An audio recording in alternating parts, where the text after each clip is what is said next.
everybody, and welcome back to the Willie St. Willie channel once again. Today, we're dipping our little doggies into some Japanese horror. Why did you decide to become a high school teacher? 'Cause I like high school girls, that's why! Konnichiwa gozaimasu, arigato. That's all the Japanese I know. Have you guys heard of a specific horror anthology series here on YouTube called FDQ? I thought not. Yeah, surprisingly, only a couple of English-speaking YouTubers have really talked about this channel so far, like Nightmind and I think Rainbot have, but I haven't really seen too many others. Don't get me wrong, there is a massive community and fan base for this channel. It's just that most of the fans just so happen to be Japanese or Japanese speakers, so it's kind of annoying for a dumb American like myself to actually have to translate everything I'm reading. If you're unfamiliar with this channel like I initially was, the best thing I can compare it to is imagine the VHS movie series mixed with the Blair Witch Project and just kind of mashed them together and then upload it all to YouTube, and there you go, you have fakedocumentaryq. I first had this channel recommended to me a couple times on my feed, and at first I thought, oh, it's just some cool little one-off, you know, Japanese horror video. Seems pretty cool, I'll check it out at some point, but then I started tumbling down this rabbit hole that seems to have no end in sight. Yes, this channel is like Transformers. There's more than meets the eye. At first glance, all these videos seem to be their own little self-contained worlds and stories, you know, like a typical anthology series, and it's all in the format of like fake documentary or uncovered footage. But there are little details that connect everything together into this overarching narrative that no one has really figured out definitively yet. You see, most of the fan theories I've seen so far are all in Japanese, and they try to connect all of the FDQ videos into one overarching plot and narrative with little details here and there, like characters sharing birthdays of numbers mentioned in previous videos, or names of other characters being brought up in unrelated entries, things like that. But there are hundreds, if not thousands, of theories floating around as to what exactly is going on with FDQ.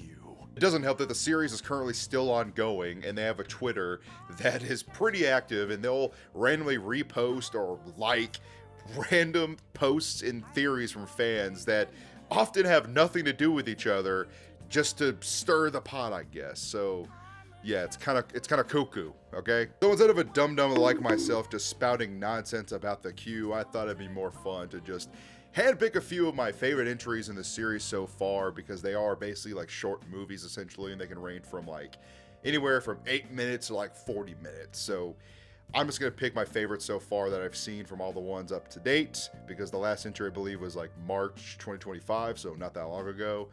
And that way you guys kind of dip your little toe into the series and then go watch all of them for yourself, which I highly recommend. You must go watch them for yourself. I cannot hype these up enough. They are that good. Now, if you guys enjoy this video, maybe I'll revisit FDQ in the future and talk more about, you know, different entries, or maybe even try to explain the connected universe.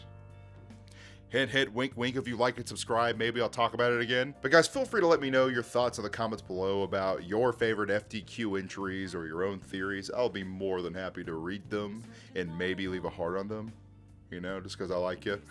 Without further ado, let's get into FDQ. And in no particular order, my first favorite entry I want to discuss is The Basement, which is one of the shorter entries on the channel. The whole premise is a girl going missing from the perspective of security cam footage in an elevator, and the entire thing reminds me of the Elisa Lam case, if you guys are familiar with that. Basically, a girl was last seen in security footage on an elevator in the Cecil Hotel, which is a really famous, creepy, haunted hotel that like serial killers, like the Night Stalker, have stayed at. But basically the girl went missing, and she was found like a month later in the water tank of the hotel, which is disgusting, by the way. Yes, guys, it's a real sad case. Like, look it up, it's real. And the video starts off all normal, right? Like just a typical elevator in God knows what building this is. And on the 10th floor, a woman in a blue coat walks in who looks like a depressed Japanese school teacher who just got done working her, you know, minimum part-time hours of 90 hours a week. Then she tries to go to the first floor, but for some reason, the elevator keeps stopping every couple floors, right? Like every other floor keeps stopping. She's like, dude, what the hell? Like there's no one there. She's not hitting the buttons. What the hell's up with this? And for some reason, like, the elevator starts acting really weird. Like, the screen starts glitching out. It keeps going down to floors that, like, don't exist. And that sounds weird on its own, but when I was first watching it, it takes her a, like, ridiculous amount of time to notice the elevator is acting weird. Like, in reality, it's probably only 30 or 40 seconds, but I was watching it, it felt like 10 minutes. I'm like, girl, how are you not noticing this spooky ass elevator? She finally notices and reacts accordingly, tries to press like the maintenance button, you know, tries to call people on her phone and do, you know, something, because this elevator is like going down to nowhere. It's digging to the other side of the earth. I don't know where it's going. But during all this, the video footage keeps glitching out, like Slender Man is nearby and showing, you know, mashed up footage from other time frames, and just her in various positions just freaking out, not knowing what to do. Eventually she starts looking around and then just stares hauntingly into the camera like an LA crackhead when you mentioned fentanyl. Then the elevator shakes violently and free falls like the elevator cable just broke, until eventually it just stops down at the bottom floor and the door opens to just a void, just utter blackness. And obviously not knowing what else to do, she just accepts it and just walks out into the darkness, and the elevator door just immediately closes behind her, and then it just acts normally. It just acts like nothing happened and goes back up to, I think, the 10th floor, and then more people get on, and that's that's the end. Sorry, I meant the first floor, not the 10th floor. It goes back to the first floor she was trying to go to begin with, and then a random cute couple walks on, and everything's hunky-dory, and the woman is never seen again.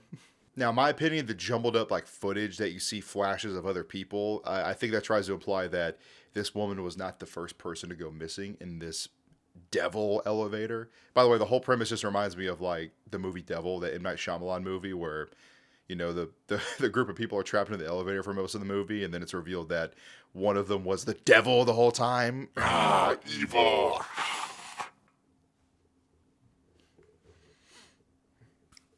Another reason I like this video is because it was the first video I saw on the channel for fakedocumentaryq, and did not know what to expect, and I was immediately intrigued and wanted to see what the hell this channel was about. Because every video you watch, it's always from the perspective of, oh, this is recovered footage from someone who went missing, or, oh, this is unreleased footage from a news station. Like, all of it kind of follows that kind of premise. Like, this is all footage that shouldn't really otherwise be seen by average people, but is being seen through this documentary format. For my next pick, I wanted to talk about the entry Exorcism, which I believe is the 4th video that's on the channel. I wanted to pick it because the premise reminded me of one of my favorite horror movies growing up, The Exorcist.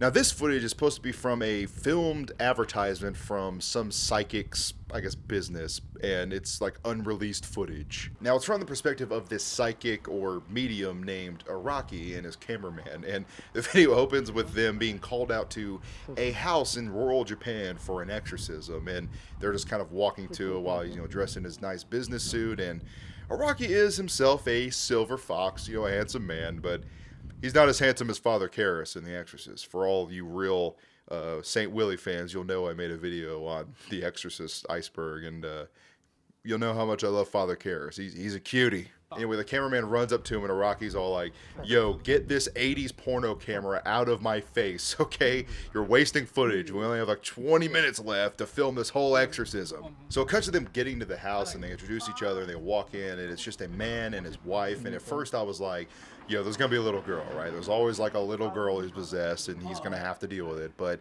turns out it's the wife who's like possessed.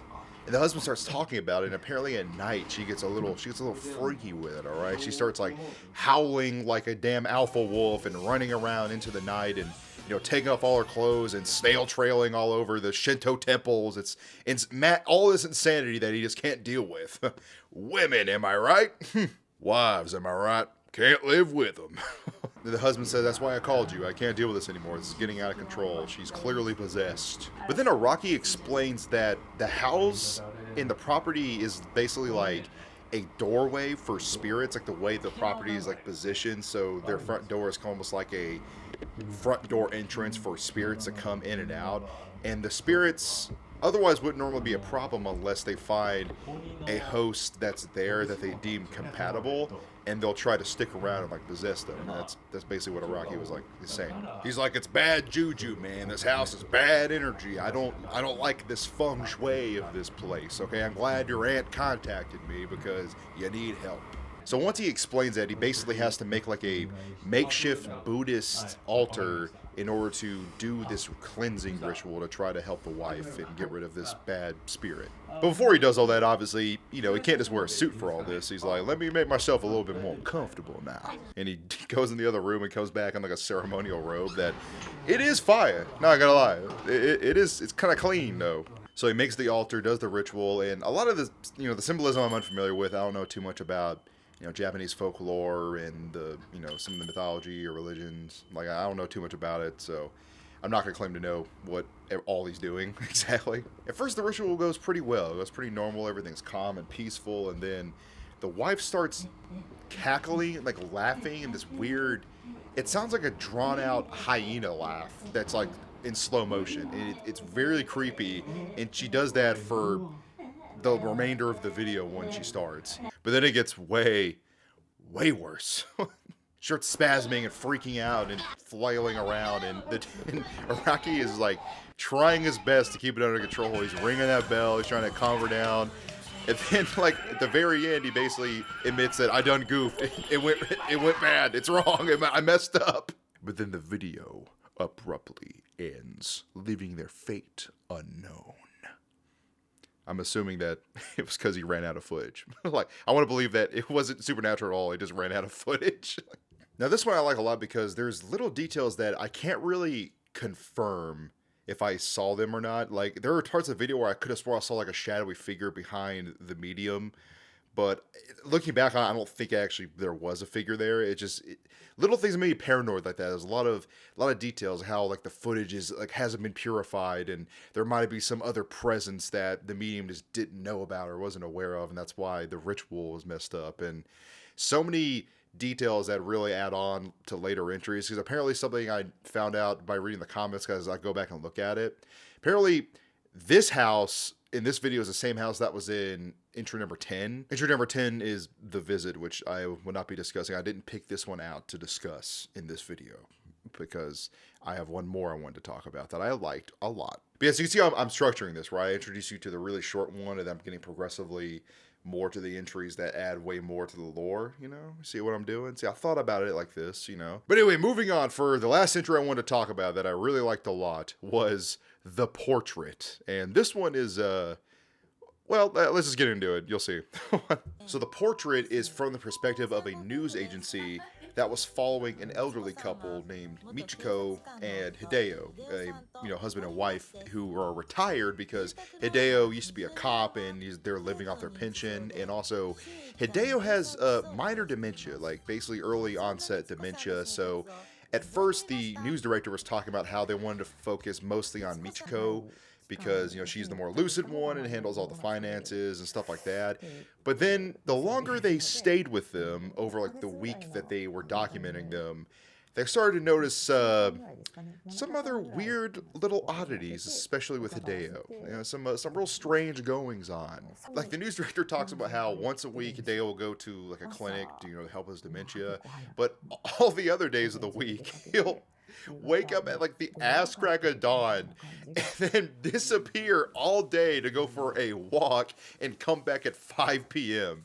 I'm like, what? You let a guy with dementia just go off on his own for the majority of the day, 6 days a week. Okay. What if he doesn't actually have dementia? Hideo's like, he's faking it. All right, honey, I'm going on my daily walk. Hideo goes up to the camera crew and he's like, I actually go on benders every other day. It's how I cope with my wife. I have 10 million yen in savings, and guess where it's all going? So I mentioned previously that Hideo used to be a cop, like he's a retired cop. Well, not only that, but he was actually a police sketch artist because he was very good and loved to draw. And the news director asks him, like, oh, who are you drawing? He's like, I don't know. Then Michiko, Hideo's wife, reveals that Oh, back in the day, my husband used to draw several dead bodies he would find at crime scenes. Don't mind him, those are just his little sketches. And naturally, the journalists are creeped out by this because it is kind of weird. I mean, they don't know these people, so it's a little strange. Like, for real, these drawings look like Patrick Bateman, American Psycho level mental patient drawings. Like, they range from people with, like, bloodshot eyes or women with, like, bloated faces and, like, it all real creepy stuff. And eventually the crew's like, okay, come on. Like, Hideo, come on. Who are these people? For real. And he just says, like, oh, they're people I met long ago. So long ago. And finally, they decide to ask the real question of, where the hell is Hideo walking for like 12 hours every day? The crew asks him straight up, like, do you mind if we accompany you on one of your walks one of these days? And he just kind of answers immediately. He's like, no. And they decide to try to convince Michiko to let them because they ask her, don't you care that your husband, your dementia-ridden husband, disappears for like 7 hours every day? And then she's like, well, he texts back immediately when I text him, so I don't have a problem with it. Okay, sure. All right. Eventually the crew just gets fed up and they're just kind of like, okay, I guess we have enough footage for the story. We'll just go ahead and air it. And then they air the story. It's like a minute-long segment on the news, and no issues, no problems. And then the news director, like shortly after the news story is broadcast, gets a call from Michiko. It says, my husband went missing on one of his walks. How could this have ever happened? And the news director, obviously, she wants to follow up on this, and she's like, well, let me look at the missing persons report on the police website and, take a peek at this. And once she pulls up the missing persons page and sees, Hideo's entry of himself on there, she decides to compare it with the sketches that Hideo used to draw before he went missing.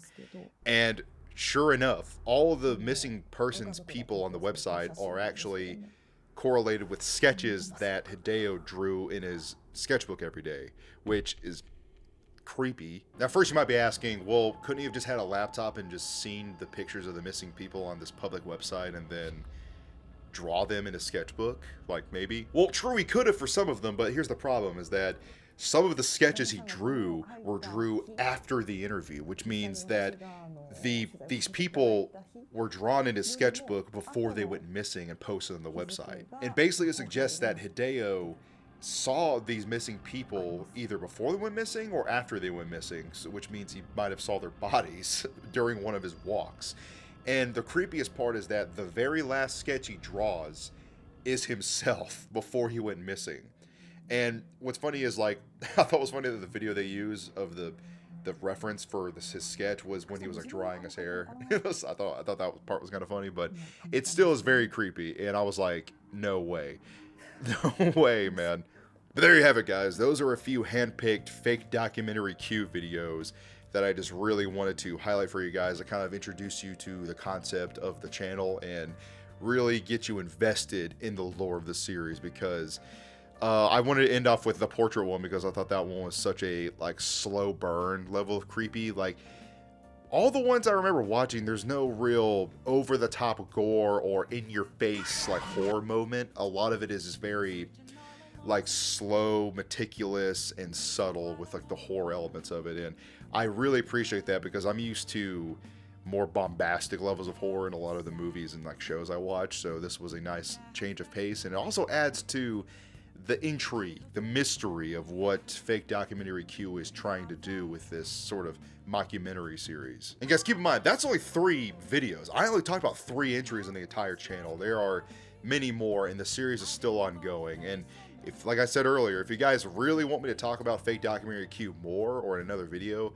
I will be more than happy to do it. I just want to kind of gauge interest on what you guys might want to see. I don't know, And maybe, just maybe, I'll try to piece together all of the interconnected lore of FakedocumentaryQ. No one else has really done it yet, so maybe I can do it. I don't know. And I know I said earlier, guys, comment your favorite FakedocumentaryQ entry or your own theories, but for those of you who made it all the way to the end, I'll have another little challenge for you. How about you comment your favorite mockumentary series? They could be big name ones or underrated ones. I don't care. If you comment that, that's how I'll know you watched the entire video. That's how I'll know, subtly between you and me, Thank you guys, as always, for your love and support. It means the world to me. And whoa, not yet. I did this last video, so I'm going to do it again. I'm going to leave a couple more underrated videos of mine that I want you guys to watch, and click on one of them somewhere. I put them on screen, okay? Now, the last video kind of messed this up because you can only add the links to the other videos in the last 20 seconds. That's a YouTube thing I didn't know about, so why don't you click on one of the videos right now? Somewhere. Please. Do it. You wouldn't like Daddy when he's angry. Click on one of the videos right now. Please.